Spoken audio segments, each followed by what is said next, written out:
जय Shri Krishna, hope you doing very well.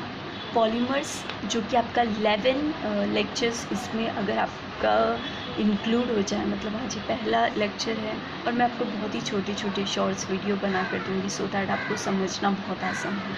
Introduction हम सभी जानते हैं, इसमें आपको 3 चीज़ें याद रखनी, ओनली 3 थिंग्स। कि polymer, the word polymer is derive from the Greek word, ठीक है, जिसको हम लोग पॉलीमर्स कहते हैं। पॉलीमर्स मतलब होता है, पॉली को 2 शब्दों में, पॉली मीन्स होता है मैनी, मर्स मतलब होता है पार्ट्स। द वर्ड जो पहले सबसे पहले ओरिजिनली इंट्रोड्यूस हुआ था या डिराइव हुआ था इनटू ऑर्गेनिक केमिस्ट्री, तो वो था बर्जिलिस। अगर आप ये नहीं भी याद रखते 1853 तो चल सकता है। फिर होता है पॉलीमर्स एंड मोनोमर्स। पॉली मतलब पहले ही पता है मैनी पार्ट्स, एंड मोनोमर्स मतलब सिंगल यूनिट। तो हम अगर एक याद रखेंगे तो दूसरा बहुत आसान है। A polymer is defined as a macromolecules. Macro मतलब ज़्यादा, made from a single molecules which may be same और a different by characterized by repeating unit of in a linear sequences. उसका मतलब ये जिस तरीके से ये है पॉलीइथिलीन, पी जो है ना, CH2CH2N, उसी तरीके से polyvinyl chloride CH2CHCl together by a covalent bond. ये याद रहे आपको, कोवेलेंट बॉन्ड के through. Monomers is very simple. यहाँ पे मैक्रो मॉलिक्यूल्स था, तो हम simple molecule having a one और more reactive functional groups. Functional group आप बहुत अच्छे से जानते होंगे। जब हम लोग लिखते हैं ना RC डबल बॉन्ड OH, तो ये एसिड का हो गया, और ROH होता है तो एल्डिहाइड हो जाता है। इसी को फंक्शनल ग्रुप्स कहते हैं। Which combines with the same और a different molecule to form a polymer. High molecular weight और लो मॉलिक्यूलर वेट, ये दोनों उसकी आइडेंटिफिकेशन होते हैं। पॉलीमराइजेशन में हम इसको समझेंगे। इसका था पॉलीइथिलीन, यहाँ पे इथेन है, CH2 double bond CH2 ethene. Vinyl chloride है, मोनोइथिलीनी ग्लाइकॉल है। जो भी 2 एग्जाम्पल काफ़ी होते हैं, आप याद कर रहे हैं तो इस तरीके से जा रहे हैं। ब्यूटाडीनी CH2 double bond CH single bond CH and CH2, तो 2 एग्जाम्पल काफ़ी होते हैं। बाकी ये जो 5 एडेप्टिक एसिड, हेक्सामिथिलीन, डायमाइन, ये सब इसलिए दिए हैं सो दैट हमको एग्जाम्पल अच्छे से समझ में आ जाए। उसके बाद जो है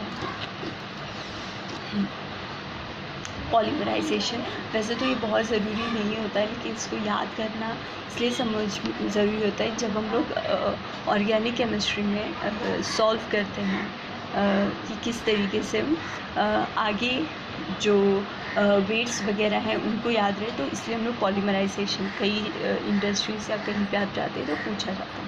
it is a process in which a large number of a similar और अ डिफरेंट, सिमिलर भी हो सकते हैं, डिफरेंट भी, simple molecules, low molecular weight, उसको हम लोग बोलते हैं लो मॉलिक्यूलर वेट, मोनोमर्स का होगा। हाई मॉलिक्यूलर वेट पॉलीमर्स का होता है। कंबाइंड फ्रॉम मैक्रो से, जब low molecular weight in the form of macro के साथ हाई मॉलिक्यूलर वेट फॉर्म करता है तो उसको हम लोग बोलते हैं पॉलीमराइजेशन। और इसको फाइंड आउट इस तरीके से किया जा सकता है, average molecular weight of polymer multiply by n क्या है आपका, polymerization, equals to molecular weight of monomers. Second, polymers की जो क्लासिफिकेशन है ये याद करने वाली चीज़ है कि बेस्ड ऑन ओरिजिन, जो नेचुरल पाए जाते हैं, और उसके बाद जो बेस्ड ऑन द मोनोमर्स के थ्रू जिन पॉलीमर्स को बनाया जाता है। तो natural polymers are a substance like exist in a nature, they may be obtained from the plant sources like cellulose, starch, natural rubber. They may also obtained from the animal sources like protein, wool and a silk. अब उसके बाद synthetic polymers जो होते हैं, they are prepared in laboratory by experiment, by synthesis, laboratory और industry by the addition, condensation reaction by simple molecule, they also known as a man made polymers, जैसे कि nylon, nylon 66, terylene, polystyrene, plastics. ठीक है, nylon, nylon 6, terylene, polyester, polystyrene, plastics based on a monomers. Monomers की combine से जो बनाए जाते हैं तो वो होते हैं दो नहीं, आई थिंक 3 होते हैं अगर मैं बोलूँ, या 2 types depending on the type of monomers. तो मोनोमर्स जो बनाए जाते हैं depending on the type of monomer in a polymer chain, polymers are classified in 2 types or 2 different ways: homopolymers, copolymers। homopolymers एक पॉलीमर है, suppose that N is a polymer and you polymerize them। polymerize means simply वो double होते जाते हैं, तो that polymer you form। best example is ethylene। ठीक है, they are the polymer prepared by polymerization of a single type, and copolymers they are the polymer which are prepared by joint to, और यहाँ पे देखिए vinyl chloride और बेनिड्रीन chloride, 2 चीज़ें यहाँ पर हैं। और यहाँ पे सिर्फ इथीन था जिसे पॉलीमराइज करके पॉलीथीन बनाया गया।